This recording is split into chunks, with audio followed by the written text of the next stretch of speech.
morning and welcome to Get Real America. I'm Bill Edwards. I'm Brittany Brown. Welcome to December. That was quick, wasn't it? Yeah, heading down the home stretch for 2023 and getting ready. 3 weeks from today is Christmas. This year has flown by, Bill. I can't even believe it. And 4 weeks from today is 2024. Yes. Amazing. Welcome to probably one of the wildest years you will experience in your life. 2024 is probably going to be wild. Some of it's going to be fun and some of it is going to be not so fun. And we need to be here for you. So please help us out if you possibly can. Tell all your friends. Tell anybody that you know that you do business with that can advertise or make some donations. You can give us a Christmas present by keeping us here. Yes, go to thelocalspin.com and support us. What are you going to do if we're not here in 2024 for all of this craziness, Bill? Yeah. All the people that I've heard over the years that said, I'd love to have a locally owned conservative news operation. Well, here we are. And the people who get saying that have been silent as the Sphinx when it comes to opening their wallet. Yep. Conservatives are known for that, actually. Yeah, they are, as a matter of fact. Love to complain, but don't take action. So that's right. make sure you are not one of those that you take action. And the Republicans have done it again. Those towers of tapioca voted to get rid of a Congress, only the sixth time that they've booted somebody out of Congress. So we've got people on the Democrat side that have been sleeping with communist spies. They have been anti-Israel. They have called for the destruction of Israel. And they have kept businesses closed, but that doesn't count. But some guy lied, and he, as a matter of fact, this guy, he ought to rerun as a Democrat because he's got the Democrat record. Well, and here's the thing, Bill. Getting rid of Santos is a mistake. It's like, do you guys do we like to lose? I feel like they do. I think that they're always going to set us up to lose because we managed to drop defeat out of the jaws of victory every time. Yeah. So, I mean, what happens now, Bill? Does the governor now get to appoint someone? Do they have another election? What does this look like? I think there's an election, but I don't know exactly how New York law works. But again, they don't have laws in New York anymore. Kathy Hochul will probably just appoint. I don't think she cares about the law. That's kind of her thing. So. Well, none of the Democrats do. So there you go. It's great to be a Democrat. It sure is. Well, unless you're in Chicago, because they've had enough. Oh, good. Yes, I think that we're finally seeing they have started building two encampments for the illegals to go into because they've already taken over a bunch of schools and things like that in Chicago. And sports facilities. Yeah. So the kids, can't play soccer, can't play football, they can't play baseball because the homeless are there. Yeah. And the homeless happen to be from another country. Yep, and the Democrats in Chicago have had enough. Wow. Black Americans. We're not African American. We're not people of color. We're not black and brown, minority, BIPOC. None of that. None of that. This is about our people demanding the resources, just as you're giving these people. These newcomers who are walking into this country. And sister is correct. How do you take a new group of people that have paid no taxes, can't vote, and you put them in front of the voters? I'm not going to pay them no damn taxes. And so we say this to you, Mayor, Governor, President. If you think that they're that powerful that you have to acquiesce and answer to them over us, then you tell them to vote for you in these next elections. You tell them to support your Democratic National Convention. And we're going to show you how we feel about the Democratic National Convention. Turn it up. Thank you. If you think you're going to have a peaceful Democratic National Convention in the city of Chicago while our people are starving, stay tuned. Right. Stay tuned. All right. Oh, we're not going to stand idly by. And we ask any of those who are about closing borders, we don't care if you're Republican, Democrat, or whatever. As long as you're about closing these borders, we can support you. That's right.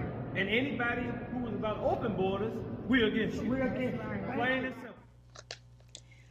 So well, there you go. They've had enough. If you are for open borders, if you're for continuing the chaos in their city, they're not voting for you. I wonder how that's going to look when the national convention is there for the Yeah. Democrats in It's coming not up too this short summer. order. Yeah, Yep. it's coming up very shortly for them. Yeah, so it'll be interesting to see how well received they are when they get there. Yeah. People are very upset. I think that this is the first time that communities are feeling like they are not getting their fair share from the government, and that someone else is taking all of that government money. Well, and have you ever enjoyed going to, like, one of my favorite visits is also to Yosemite National Park, the Grand Tetons. Yellowstone is on my bucket list, but maybe not, because guess where President Bite Me wants to put the illegal aliens now? As if Biden's border crisis isn't bad enough, this administration is now seeking to convert our national parks, America's most cherished natural treasures and historical sites, into tent cities for illegal aliens.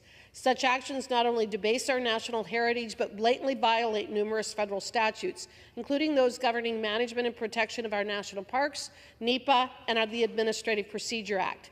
How bad is this latest move to convert our national parks to ungovernable tent cities? While Wyoming's effort to prevent catastrophic wildfires destroying our national forests are met with intensive scrutiny from the unelected bureaucrats in this administration, President Biden is categorically exempting the housing of thousands of individuals in our national parks from any type of environmental review. This double standard is indefensible, and the Biden administration's refusal to engage with Congress on this bill only confirms that fact. We need serious reforms to end the flood of illegal immigrants into our nation, not half measures that fail to correct a disaster of this administration's own making and endanger what is the very best idea America ever had. I urge my colleagues to protect our national parks by voting in favor of the bill. And with that, I yield back. Amen to that. And for those of you that don't know who that is, she is the one that beat out Liz Cheney. Thank you, Hageman, for doing that for us. It was a gift. And Liz is back in the news. Of course, she's a media darling. Yeah, I'm not a fan. I'm not a fan. That's what usually happens when you become a Democrat. That's right, yeah. The media loves you. But here's the thing, Bill. So I come from Utah, right? We have 5 national parks in Utah. A big portion of our state is dedicated to national parks. This would be a travesty. They have so many rules in the national parks of littering and what you can and can't take in. If your dog is allowed in there, but yet you're going to set up tent cities there? Absolutely not. Absolutely not. This is insanity on a scale that you can't even believe. If you'd have written a book about this 5 or 10 years ago, you'd have been thrown out of every publisher's office. You'd have had to self-publish the book, and even the printing press might not have allowed you to print it. No, It's just disgusting what they're doing to destroy this country.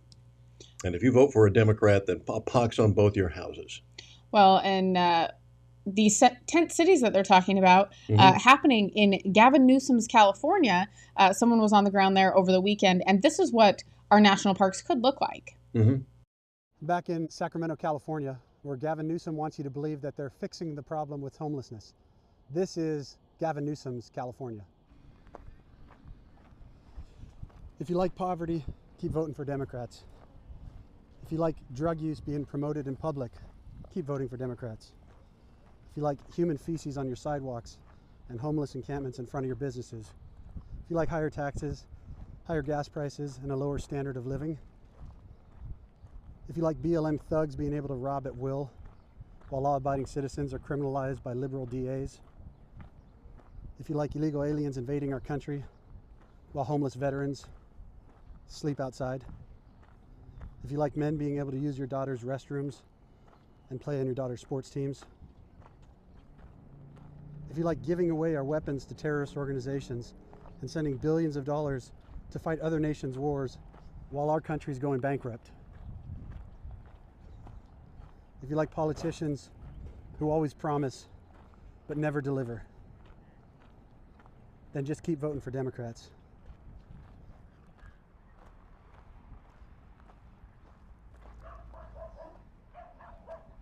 But if you're as sick of this as I am, stop voting for them.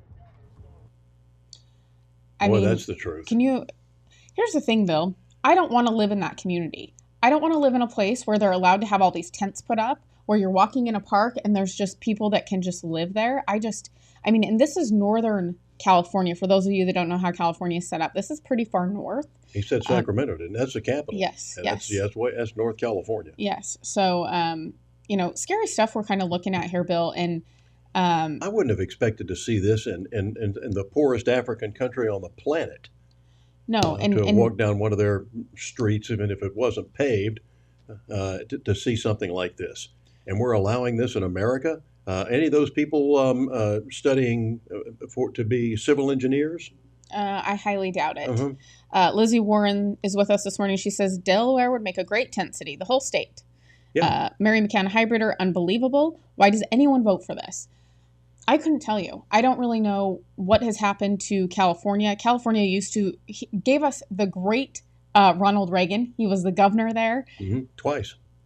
And not really sure what has happened. I think a lot of the voting laws have helped them be able to reelect Democrats because ballot harvesting is allowed. Well, ballot harvesting is a very dangerous thing that we have in this country. And you had a shift in the population with all the illegal aliens, mostly from Mexico at that point coming in. Yep. And they all vote for Democrats for the most part. Yep. Some of them are coming to their senses. We'll see how that ends up, but they're estimating that we are going to be paying $451 billion a year for these illegal immigrants. That's $1.25 billion a day for housing and care for illegals, while most of Americans struggle. That's your money. And veterans are homeless. So that's your money. In fact, not only veterans are homeless, they're making more veterans homeless because they're throwing them out in some facilities to put in the illegal aliens. Yes, and this is stupidity and treason on a scale that is unfathomable. Well, and Lizzie Warren says homeless are encamped around the Georgia state capitol.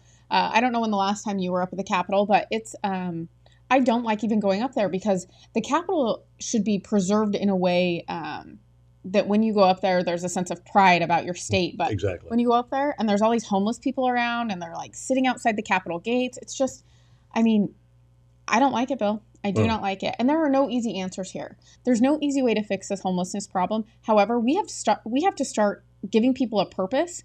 Communities need to start getting involved and stop relying on the government because the more the government gets involved, the worse it's going to get.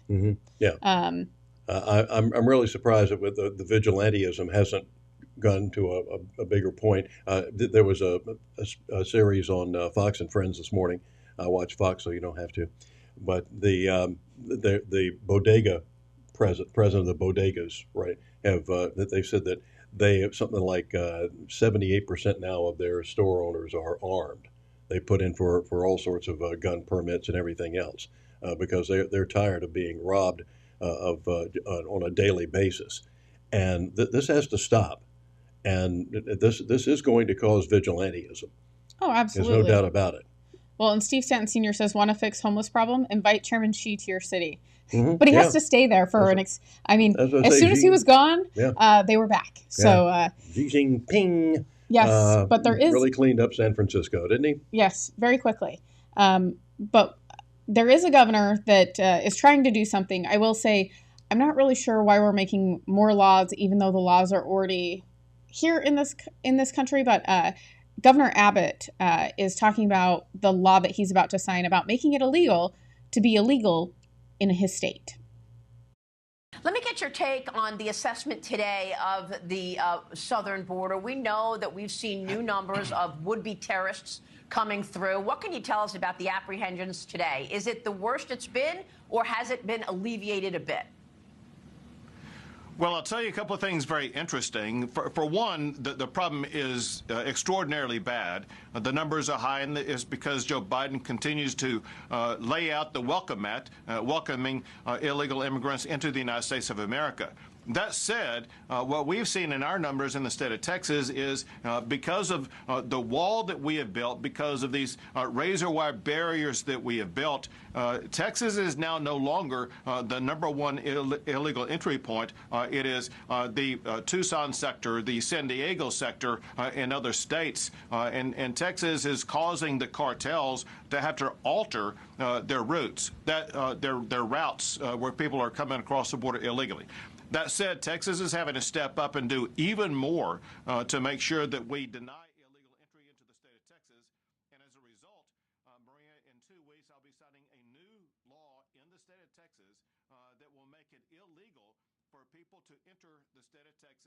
from another country illegally and authorizing every peace officer in the state of Texas to arrest those people entering our country illegally. Wow. I mean, I think that that's interesting that he has to sign a law because it's in the name. They're illegal immigrants. Exactly. They entered the country illegally. Therefore, they entered the state of Texas illegally. Yeah, Very the interesting. dreamers. Yeah. That we have to make laws on laws, but I guess if that's what he has to do in order to enforce something, I guess good for him. But I was a little confused by that, Bill. Yeah, and then they're being sued now because of the razor wire and the barriers that they've been put up. They said, well, the illegal aliens could drown as they come. Well, don't come across. That's the whole point. You're disobeying the border czar's orders when she said, "Don't come, don't come." Remember that a couple of years ago? Don't come. When there are consequences or big risks involved, that's how you deter people from coming here. Is that right? Isn't that how you deter crime usually? Yeah, something like that. I don't know. Yeah, you start mountain climbing, you could fall off. Yeah, so we don't cut the mountains down. Meanwhile, we're going to be talking about your finances. Travis Chant's going to be dropping by. Also later, second part of our interview with Bubba Hope, his book out, Mob Island, about the Teamsters on Wilmington Island and the mob involvement and some of the things that happened as a consequence. We'll talk about football playoffs. Who are these sub-morons that are picking who's going to the championship round? Georgia loses by a field goal. And after a winning streak of 29 games, and they don't get in the championship, but Alabama does, that beat them, technically.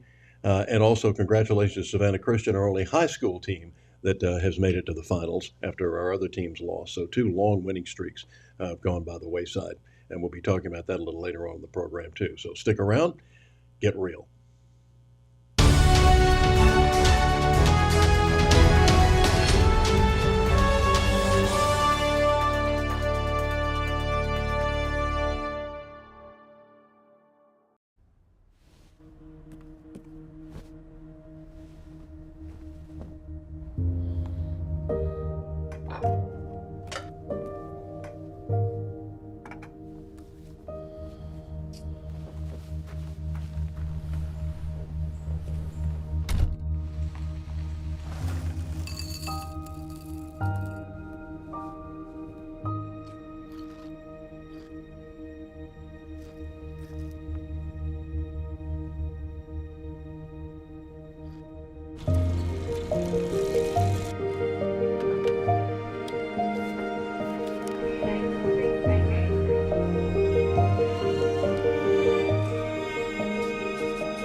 Foxy Loxy, Coffee Fox, and Henny Penny, making life better for Savannahans with their kolaches, tacos, coffees. They're just amazing.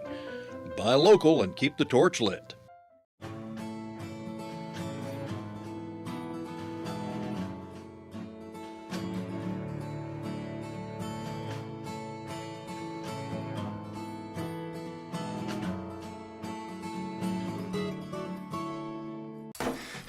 What happened? Well, when you opened up the Chewy box, you went a bit... bonkers. That's one word for it. I guess I blacked out. This is the best squeaky toy ever. Probably shouldn't, but we did get you a few more gifts. Honey. Ooh, there's more. Chewy's prices were so great. You don't need to explain yourself, Linda. Keep on saving. Pets aren't just pets. They're more. Well, I hope I got a leaf blower this year. You got a turtleneck. Unwrap the excitement this holiday season with great deals from Chewy.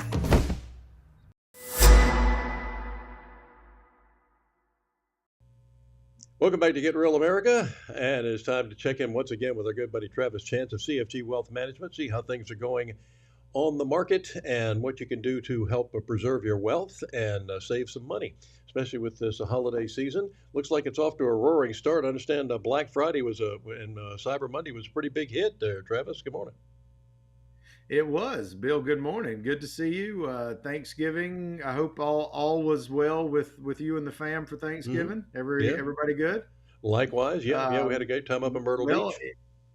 Yeah, well, hey, and you know what? There's abs. I would much rather have been at the beach and lounging around with probably the Edwards clan, because I was cooking like a short order cook at Waffle House on Thanksgiving.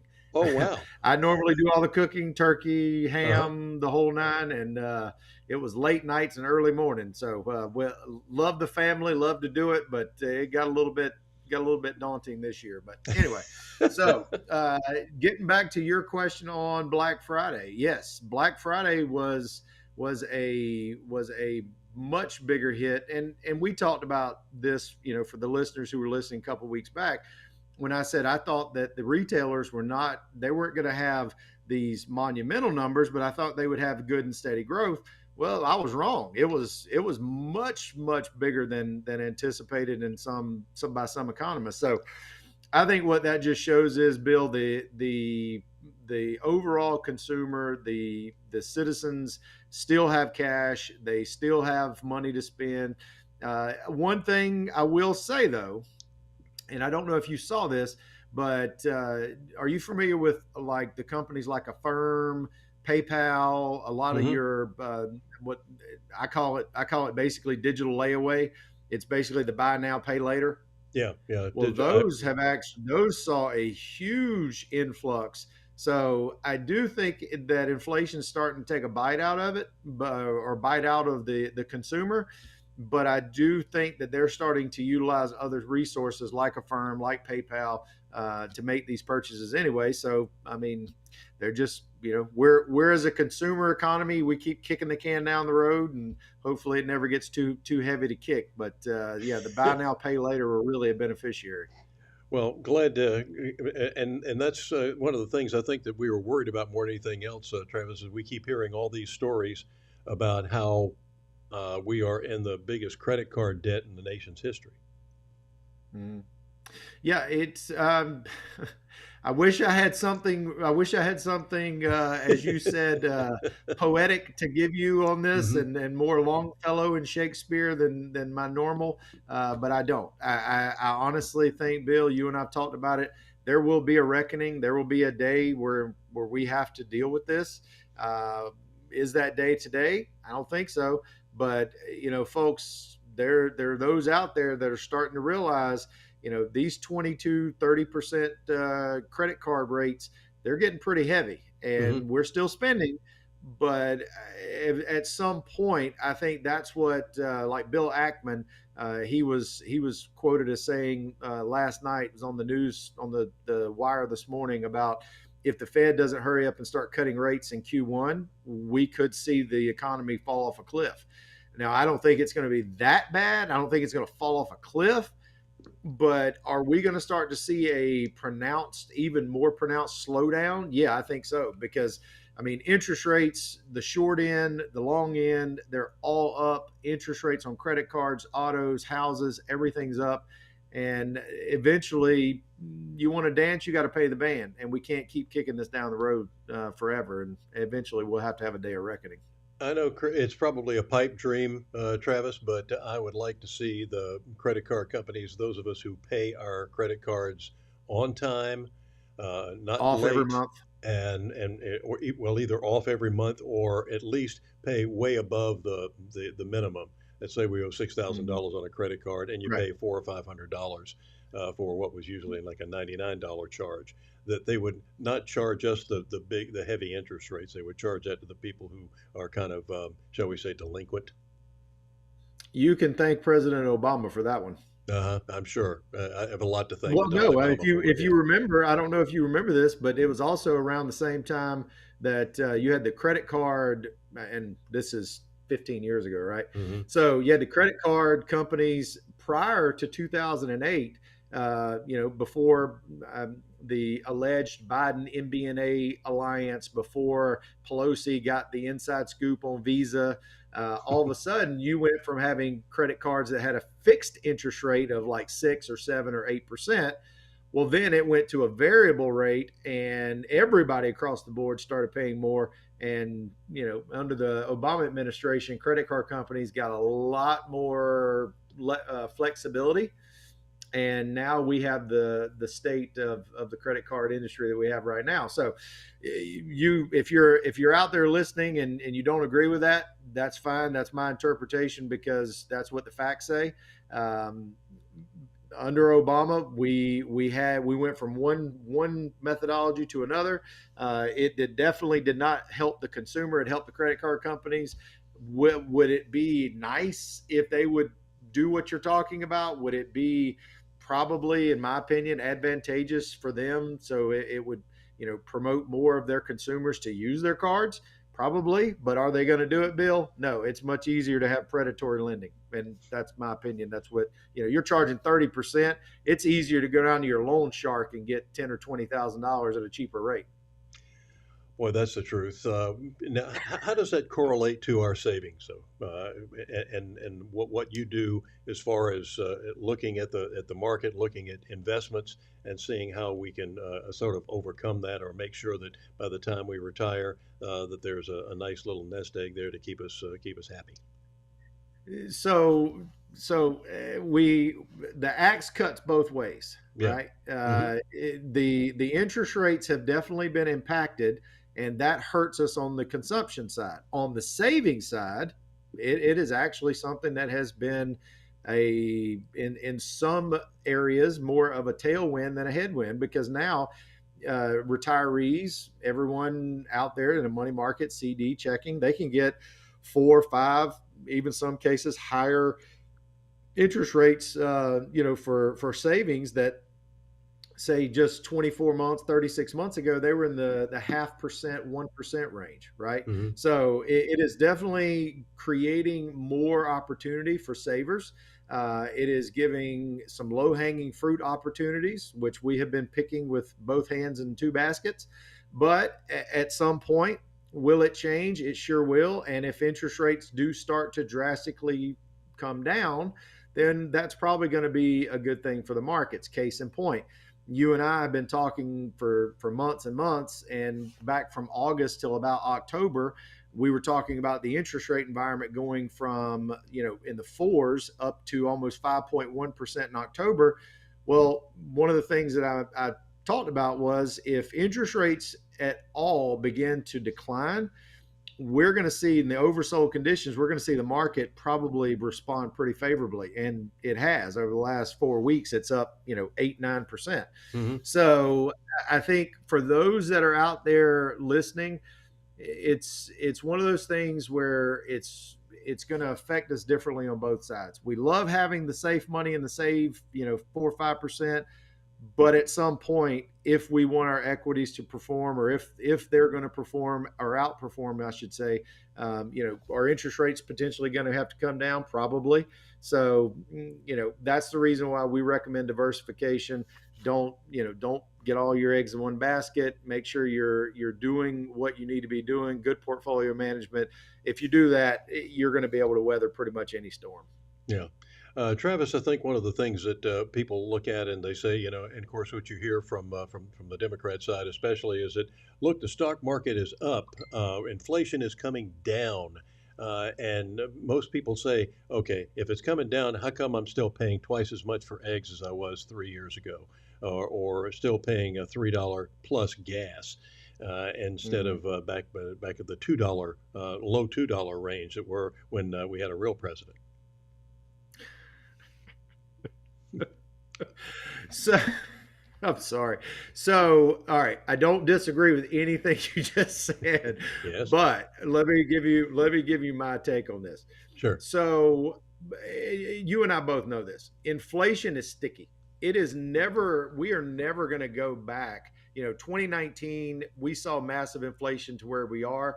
The most we can hope for is for it to flatline. It is not going to go back to where we were. And I think that's what we're all coming to grips with is, we're seeing this inflation stick around, and at first it's like we're tolerating it because we anticipate, at some point it'll recede. It will never recede.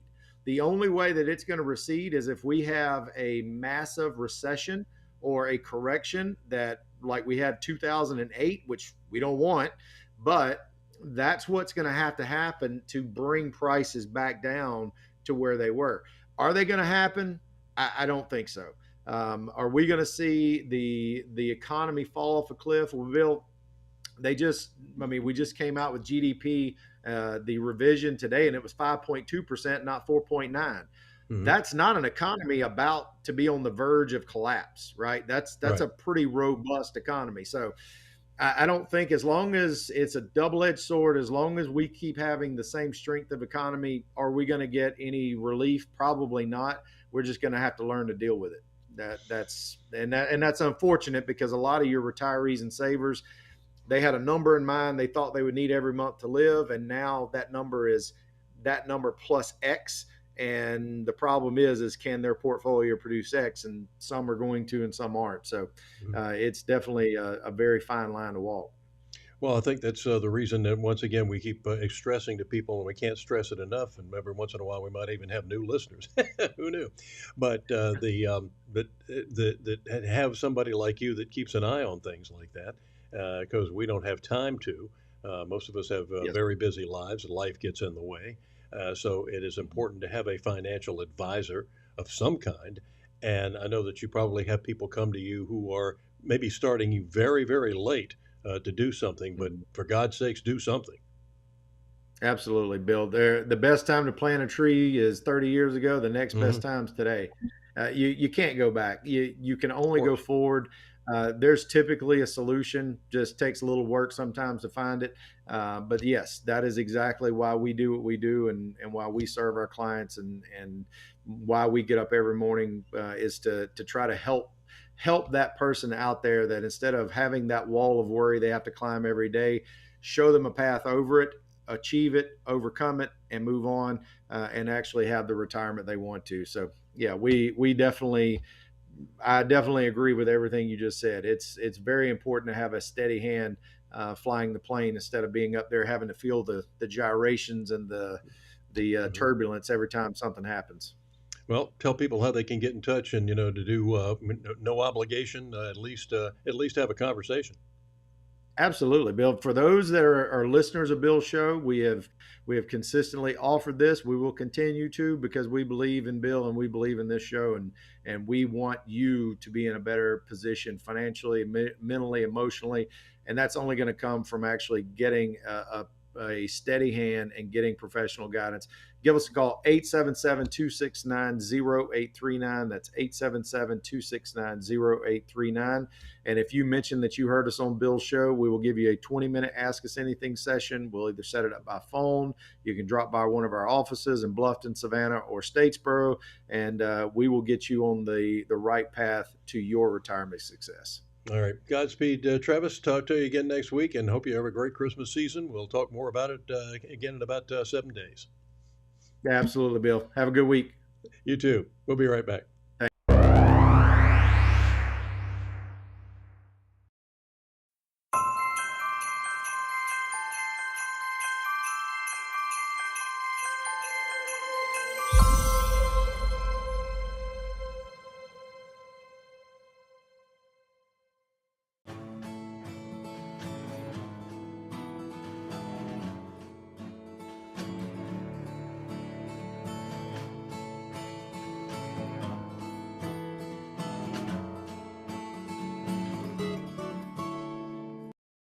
Serving the Savannah area with the power of the Shield since 1934, with personal insurance, employee benefits, and business insurance, with integrity, security, and trust. For more information, go to thepoweroftheshield.com. Foxy Loxy, Coffee Fox, and Henny Penny, making life better for Savannahans with their kolaches, tacos, coffees. They're just amazing. Buy local and keep the torch lit.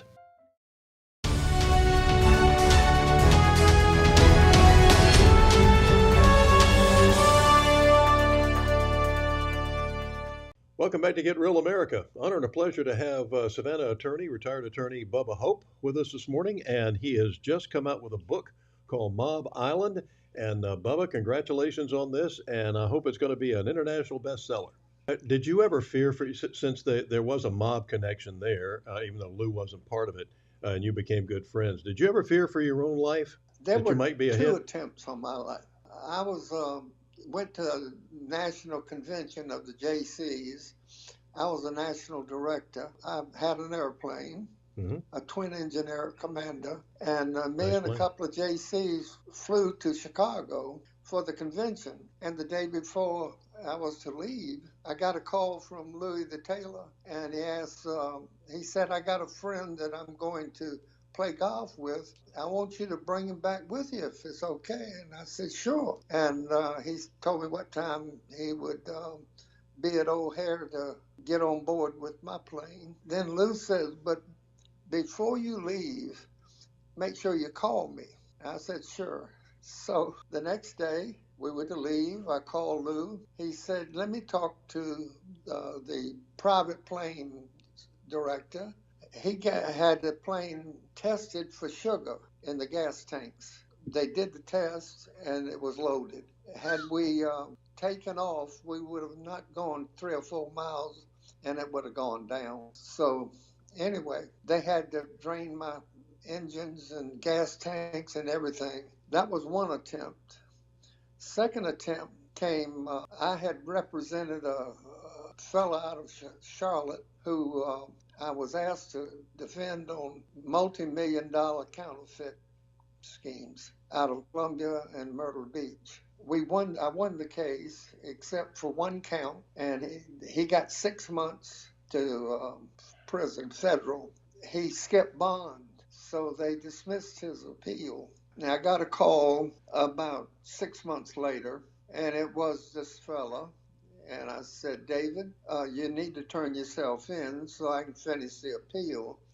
He said, no, you're going to finish the appeal without me coming in. I said, no, I'm not. He said, well, look out your window and you're going to see the DeSoto Hotel. I'm over here. He identified what I was wearing, and my daughter was spending the weekend over at Bluffton with some schoolmates, and he told me where she was and that he would kidnap her. And I said, no.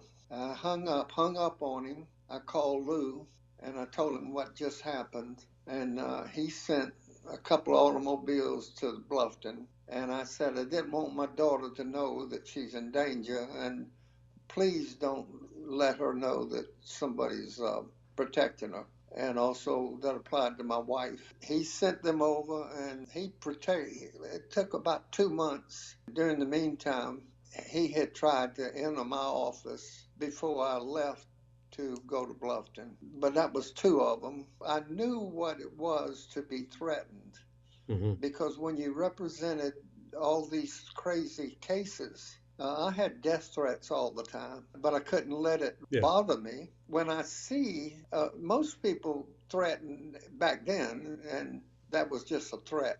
My airplane eventually went down, incidentally. It crashed out at Travis Field, and I wasn't in the plane, but I don't fly. And so my Chris flies, and my oldest son flies, but I don't. I drive. I can I can understand that. Bubba, what you started something? Did you go to prison? Oh yes. Nothing related to this other than it was payback. Had a couple of restaurants and I sold them. They said I violated the Securities Act. I didn't give all of the information. It was a stock sale. But anyway, I went to prison for that. That was just their way of paying me back. I didn't get along with the DA's office after. No. Now, I did get along with the Bubsy Ryan, who was a good friend of mine. Right. And me and him fought. We fought each other in the court. We were good friends later. So when you went to prison, obviously you met people, and they say everybody says they're innocent. but you started a crusade to get people out of jail that you knew were innocent or could prove it. Yes. And it is documented in your book. How did that come about? When did you decide, hey, I got to get these people out of here? Uh, when I went in, the biggest thing I saw was that there were people, and mainly men, who never got visits. The family couldn't afford to drive wherever they were at. Right. And I started a ministry of Under the Least of Mine, and on Saturdays and Sundays, taking families to prison. But I also knew of men that were not guilty, and I started petitioning the parole board. I spent on Matthew as an example. I went to Reedsville to speak to the inmates that were allowed to go to church. Mm-hmm. This was like 10 years after Matthews was convicted and put in prison. He was at Reedsville. Toward the beginning of my testimony to these men, I saw a man enter from the rear, and I recognized him. It looked like Matthew Washington. He came walking straight down toward me, got up on the stage, and he shook my hand and hugged me.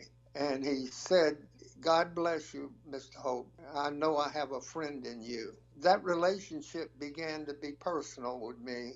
I would take his mother to go see him. I could get in. I was allowed. And I was known as the pastor during that time in prison at Reedsville. It became a part of my life. There's another pastor in Savannah, Bobby Gale. Mm-hmm. He has Under the Least of his. And I owe Matthew Washington not only the brothers, but he was wrongfully dealt with by Savannah, by the state of Georgia. It changed my life. Back then, you think you're important when you know Dean Martin or Frank Sinatra. Yeah, right. And I played golf with them, and I was there when they argued with each other. I was there when they had too much to drink and started talking too much. And that's when I knew I had to leave, and because I didn't want to hear all of it. The book goes into details. I'm just happy that I'm alive and able to talk about it. Well, we are too. I mean, it's very eye-opening, and like I said, I've gotten a lot of exercise from jaw dropping the last 24 hours with it as well. And you said finally that it finally got to you. I mean, it had to sooner or later of just having to defend a lot of people who really should have gotten 30 days in the electric chair. That's right, and I knew when it was over, because see, out at Savannah Inn, they were telling on each other. Yeah. And Lou, who was my friend for about 12 years, one day he was gone. He never said goodbye. He was gone. The guys that I knew there, they were gone. And if you look at the end of the book, it said, I realized that everyone had left. And what was most significant to me was when I first started in this practice and representing the individuals, we would go to the park, Forsyth Park. Everybody went to Forsyth Park to feed the pigeons. On Sunday, that's where you strolled the new baby. That's where you took your Easter pictures. And you fed the pigeons and the squirrels. I realized I was sitting there at the end that the pigeons had left. And nobody realized that. The pigeons left Forsyth Park at that time. I left. And I knew it was over. My life had to change. But I wanted everybody to know, and in the book I detailed why I know, how the plane landed and what the package was. I know this from listening. I was not there at the time, but I knew something had happened because one of the golf holes was completely done over in one night. And then I started inquiring about it. I want the Hoffa family to have their leader back home. I never met Hoffa. I met people who were close to Hoffa, and I met enemies of Hoffa, but I never met him. I want that put to rest too. And the FBI knows about it. They 2 years ago, I took them to the spot. Fox News, they did a feature on it. Now that they've run out of places where he could be, the last place is down in Savannah, and he's there. I'll be darned. My family survived. Yeah, that's good news.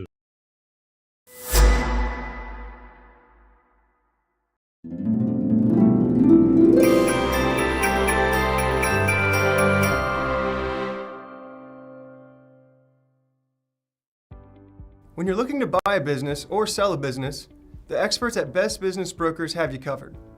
Whether you're ready to cash in on your years of hard work or you're taking that first step in buying a business of your own, they're here to guide you through the process and make sure you get the best outcome possible. By having Best Business Brokers assist you when you buy a business or sell a business, they handle the legwork of the intricate process.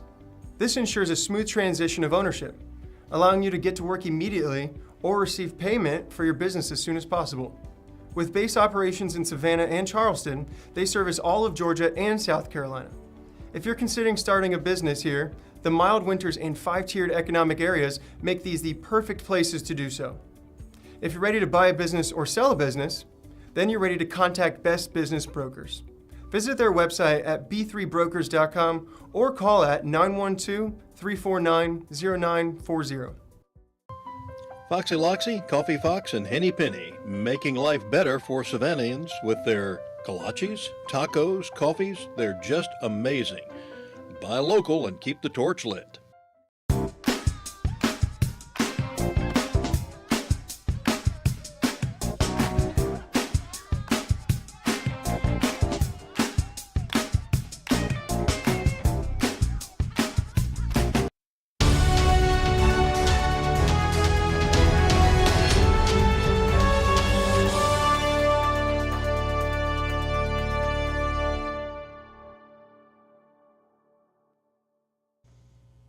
Welcome back to Get Real America. I'm Bill Edwards. I'm Brittany Brown. And by the way, on that Mob Island, that's a great stocking stuffer for Christmas.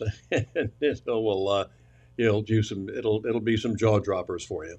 So thanks, Bubba Hope, for that interview.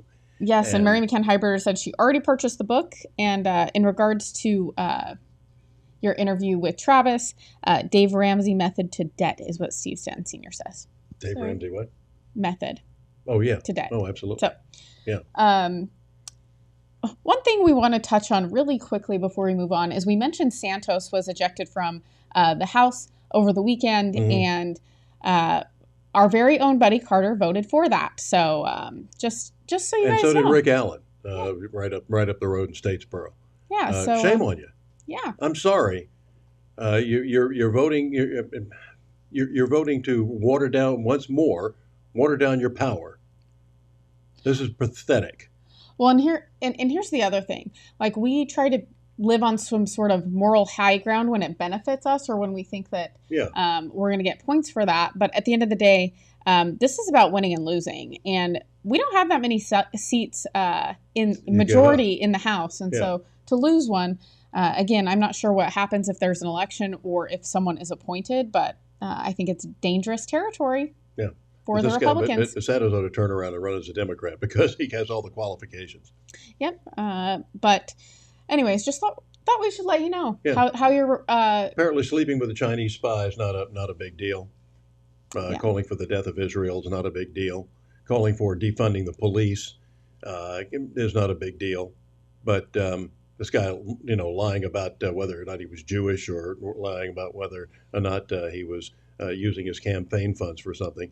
I know that no Democrats do that, of course. They're on the moral high ground.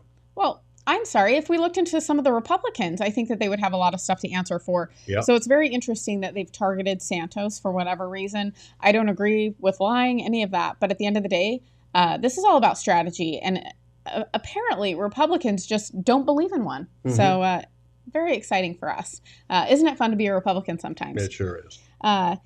But One American News ran into Aaron Agnew, who is he's one of the personalities on the New Man News Network, which is a Christian ministry network reaching out to people. Mm-hmm. And this is what he had to say about who should run this country. And whose advice? Here's some advice from him.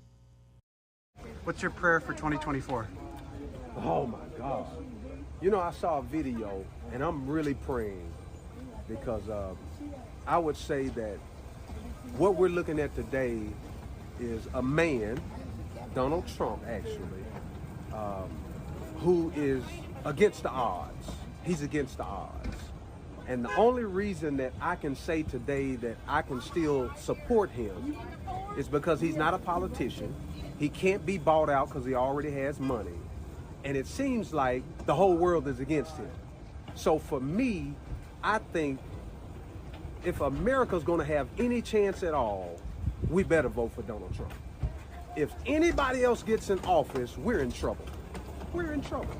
And so my prayer is that, first of all, the church would wake up, the preachers would wake up, and then the citizens of America can hear the voice of what's coming from those who really know God and know what we need in this nation.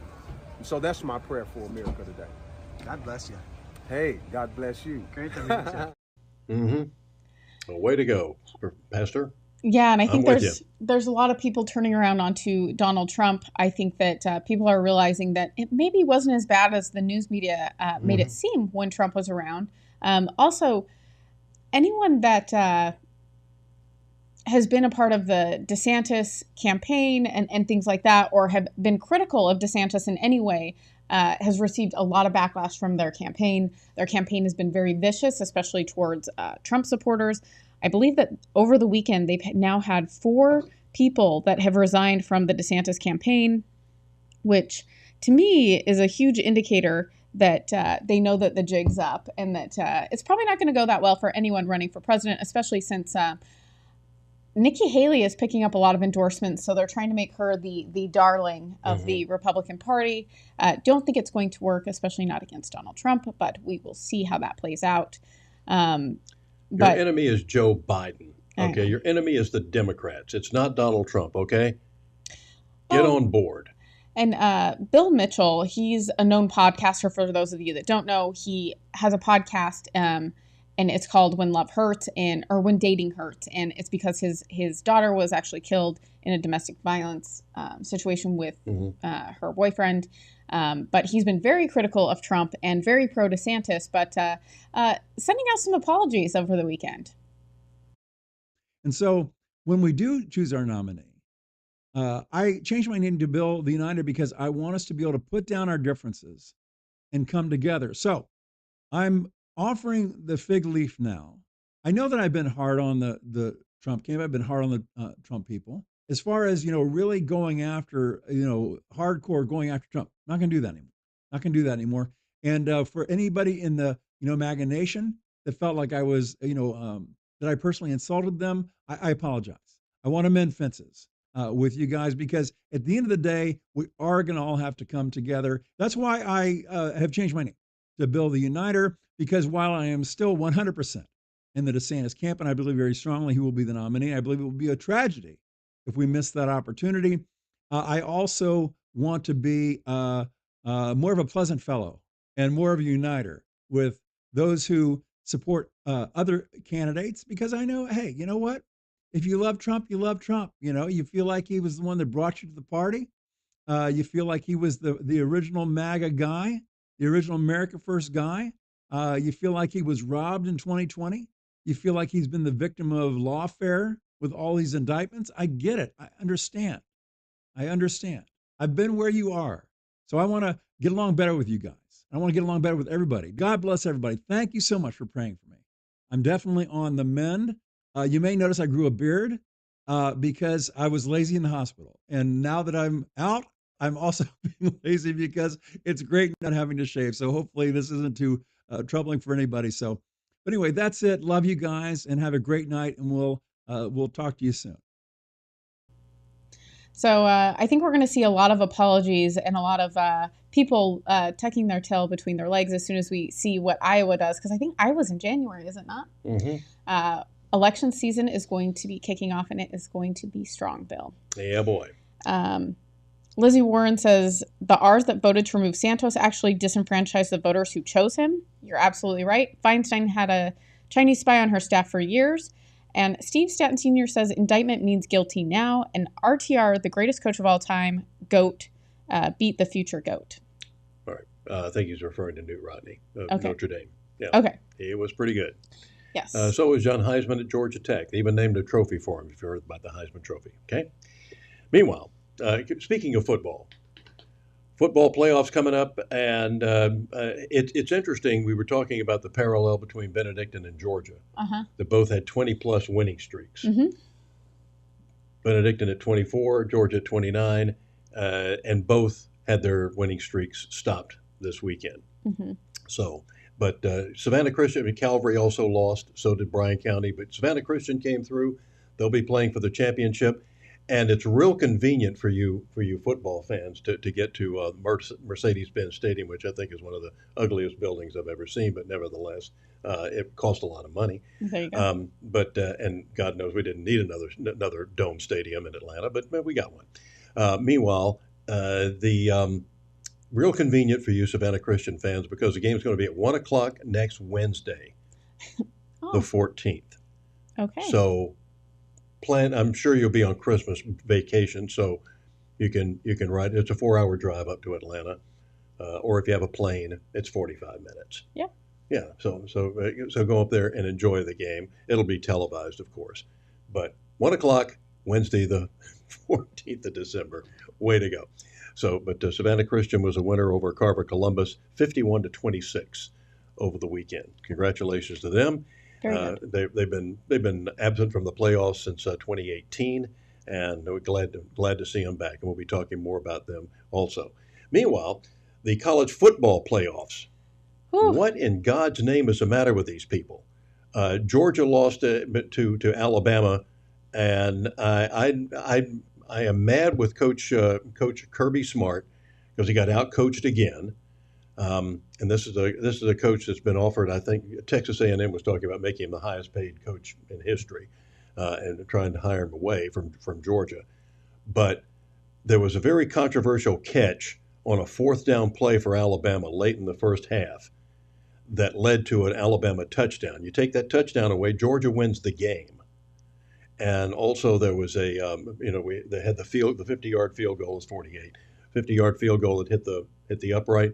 But had it been 5 yards further up, Georgia was penalized for illegal procedure, and they showed the replay on that. And I think one of the linemen did this. Want to see it again?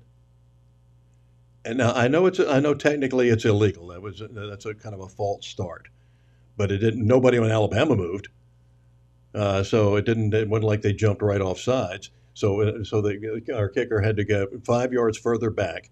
Had been a 45-yard field goal, it would have gone through. It was angling off 5 yards further up, it would have gone right straight through. So there would have at least been a tie at this point, and they're going into a playoffs. And Alabama still could have won, but at least would have had a chance in the overtime. But this catch that took place, I mean, when they showed the replay, it sure looked like that ball hit the ground. But that's just me. And then we had this idiotic playoff system. So Georgia loses one game in the last 30, and they don't get in the championship round. Florida State is undefeated, and they don't get in. But Texas at 12-1 does, same record as Georgia. And Michigan, gag me. That's had their coach on suspension for stealing signs from the other team. People are so petty. Yeah, and there was a coach who didn't particularly appreciate it either. Hurts it is the mind-numbingly short-sighted notion that 4 teams for a playoff, somehow establishes something, and that's a very clever approach. I mean, that's such a brilliant approach. That's why everybody does it that way. I mean, nobody does it that way. I mean, if we were so smart, wouldn't all the other sports say, I know what? Let's have a committee, because why not? Because, we're American. We love committees. Let's get us a committee. Well, who should be on the committee? Well, I don't know. This guy's a good guy. Let's have him on the committee. Well, I mean, there's people on the committee that don't even have remote associations with football, nor have they at any level other than being a fan. But you know what? Let's have them on a committee. Why not? And then, I mean, it'd be fun. We'd go to that resort. We could talk. We could hang out at dinner. And then we'll decide which 4 teams should go. Because you know why? We don't need to solve this on the field. Because we're the ones that know. And then, so, I mean, you know, if we're going to do it that way, we should just ask them at the beginning of the season, you know, just go ahead and you guys vote on it, figure out 1, 2, 3, and 4, and why even have the games? To me, I mean, that's not a playoff. There's nothing playoff about it. And this is even if we make it. Even if we make it, my thoughts don't change. I mean, how can you call it a playoff when there's 4 teams? Conference champions don't even necessarily make the playoffs because you know why? Because the committee knew better. So that's actually Mike Leach. He was the coach at Texas A&M, and he actually passed away about a year ago. But this has been a huge controversy, and it seems like we're still going to rely on these committees to make these decisions, which seems very odd to me. I thought we played a game. If you won, you moved on. If you lost, you lost. Yeah. So I don't understand why we're doing this committee thing. And I don't watch sports, so that's the other thing. That's why Bill explains things in making such a making the regular season way. irrelevant is what they're trying to do. They do the same thing in the baseball playoffs, and they're doing it in the NBA. You know, everybody makes the playoffs. And it's just ridiculous. Bring back meritocracy. Yeah, Let's do it. Yeah, we play the whole season to eliminate Phoenix. Oh my God, it's so ridiculous. It's unbelievable. Well, as the founder of General Motors was working in his lab one day, and a guy came running in and said, Charlie Lindbergh just flew the Atlantic Ocean alone. And he looked up from his work. He says, hell, that ain't nothing. Let him try it with a committee. Right. And Steve Stanton Sr. says there's controversy on both sides. The best team won. Oh, Steve Stanton, those are fighting words. And that would be the better team one. And Lizzie Warren says, well, college football is big business. So they're trying to share the largesse. Yeah. So there you go. Yeah, it's amazing. College football is definitely a different animal down here than it is where I'm from. You literally plan most things around college football season.